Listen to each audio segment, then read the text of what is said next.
The hammer is a simple weapon with a simple premise. Go to the face. You find a monster, you find its face, and you bash it over and over until it is powder. Today, we're going to take a look at a hammer build focused on pure utility, the main objective of the hammer roll. Breaking parts, knocking out, and or exhausting monsters. Plus, look, I know you need those stupid majestic horns from Diablos, from that thing that you're making, and how else are you gonna get them? Huh? What are you gonna use, a greatsword? No. Hammer. Before we go into gearing up, we must first understand the hammer. The hammer is a very opportunity-driven weapon, looking for any moments possible to get in a big, KO-inducing, exhaust-inducing attack via an uppercut or a short combo. You won't be trying to go for a ton of quick hits or crazy combos. You are here to get in those big smashes, duck out, and then strike again when the time is right. A series of 2 to 3 big uppercuts can send a monster to the ground in a stunned state, where you can then do your big bang combo for massive damage and a possible repeat stun. I would very much like to do a hammer combat guide soon. Hopefully I can make that happen without embarrassing myself too much. On to the build. The 3 skills that we want in our build are Part Breaker, Slugger, and Stamina Drain. Fortunately, or unfortunately, our armor selection for these skills is really lacking, mainly because they're all in the chest armor slot for the most part. Stamina Drain, for example, is only on Baroth Rarity 5 armor, so instead of trying to get armor for it, we'll be using Drain Jewels. Part Breaker is on the Uragan chest and pants, and Slugger is on the Diablos chest armor. So, to get Slugger, we're going to grab the Diablos beta chest armor and slot it with a KO jewel. That gets us to level 3 Slugger. We're done. Part Breaker is a little more obnoxious depending on your gem situation, although I guess Slugger is as well. I do not have a Part Breaker gem, so unfortunately I still need to wear the Uragan pants strictly for a Part Breaker level. We have 2 gem slots though, so that's alright. Our charm is going to make up the other 2 levels of Part Breaker. Once we do manage to get a Part Breaker jewel, we'll be able to slot that in and grab some new pants, like the Nergigante beta pants with Attack Boost 2, which have a level 2 and level 1 slot. Or maybe the Basil pants to stack some earplugs if we manage to find some more levels of that, since anything less than 5 earplugs seems to be not worth it at all. I think with this build, the Nergigante pants will be a little bit better since we are all in on offensive skills, but if you make earplugs work, that's even better because that means you get to bash and uppercut as much as you want without having to worry about the monster roaring in your ear. Now that we have all of our skills covered, it is time to pick a weapon and round out the rest of our armor set and kit. The weapon we'll be going with is the Diablos Shatterer 2 for the high raw damage combined with a non-elemental boost gem. It is important to get the gem for this build. Sorry, it's a jewel, not a gem. I'm probably going to keep calling it gem. This is not the free element skill. We do not want that because as long as the element is hidden like it is on this weapon, we can benefit from the non-elemental boost gem. And non-elemental boost, I'm pretty sure, is not actually on any armor pieces either. If you don't have the gem, I suggest something with very high attack values. Just be aware that if you are using some sort of elemental or status effect weapon, you need to check for enemy weaknesses to make sure that you're not using something the enemy is strong against. With this weapon choice, though, we are losing out on 25% affinity. We're basically at a 25% chance to do a negative crit, an anti-crit, which has the opposite effect of a normal critical hit. These anti-crits are represented by a damage number with a blue star underneath them. So now we need to figure out how to negate those anti-crits as much as possible. Bring in Weakness Exploit.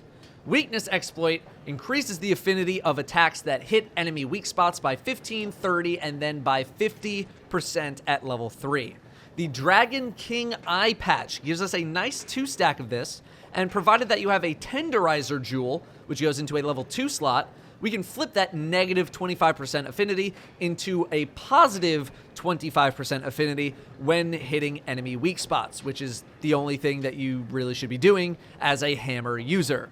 The eye patch does come with a level 3 slot, but there aren't too many level 3 jewels that we are going to need for this build. I don't think we actually need any.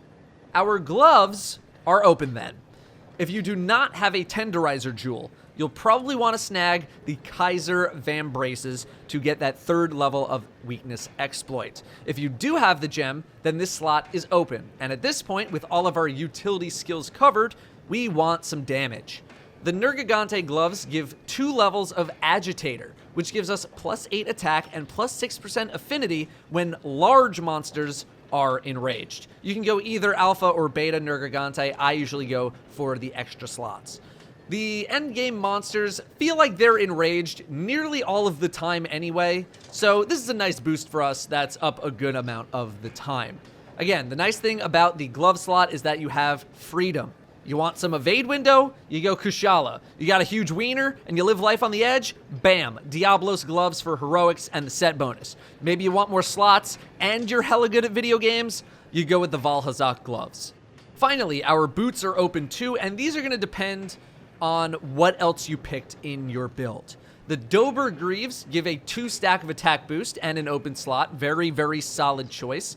Death Stench Heal gives a 2 stack of handicraft. Also seemingly nice, since you're going to run out of blue sharpness really, really quickly with this weapon of choice. But it is okay if our weapon goes green for a little bit, since we are focused on stunning and KO. Alternatively, we could go for a 3-piece Nergigante set bonus if you went with the legs to stack more Agitator. Maximum Might is hit or miss during unstunned monster combat. For me personally, I tend to hold my charge a lot, probably way more than I should, which means stamina is always being drained. But for those times where you do get the stun on a monster, it's just a free 10% affinity bonus. I don't know if 1 stack is worth it. Now, if you're wearing the Nerg pants and just want to go pure attack, you get 2 from Nerg pants and 2 from Dober boots, but we do end up skipping out on the Nerg set bonus. You can also just flex these boots to whatever you want, but I'd encourage sticking with more offensive-based stuff for this build if possible. Skipping some defensive stuff does really suck, like earplugs, but it's the price you pay for the utility and damage combo. But if you do want to go for earplugs, I totally get it. As for decorations, we need the following: Part Breaker Jewel, Elementless Jewel, KO Jewel, and Tenderizer Jewel. Unfortunately, all of these are level 2 gems requiring level 2 slots, and those are kind of at a premium with this build. Elementless Jewel goes in the hammer, just makes sense to, keep things organized. KO Jewel is going to go in the chest armor, again, just keeping it organized.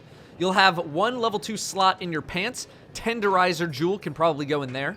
And that leaves our helm for the Part Breaker Jewel. But I wouldn't mind skipping out on 1 level of Part Breaker, since you're naturally going to break something with good hammer usage eventually.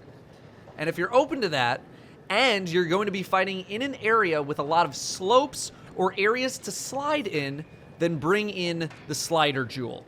The Slider Jewel gives a 30% affinity bonus when sliding, and for a few seconds after. As a hammer user, you want to be fighting on slopes where you can slide as much as possible, since their sliding hammer spin attack is literally insane in both the style and damage categories. Getting that big of an affinity boost can be very, very nice, especially for the final hit, which can deal a very large chunk of damage. Depending on how many level 1 slots you have left, we can jam in those Drain Jewels to further push your exhaust power. But these slots are flexible with resistance gems. Maybe you're going to fight Teostra, you put in Fire or Blast Resist, Vol, Effluvial Resistance, etc., etc., you get it.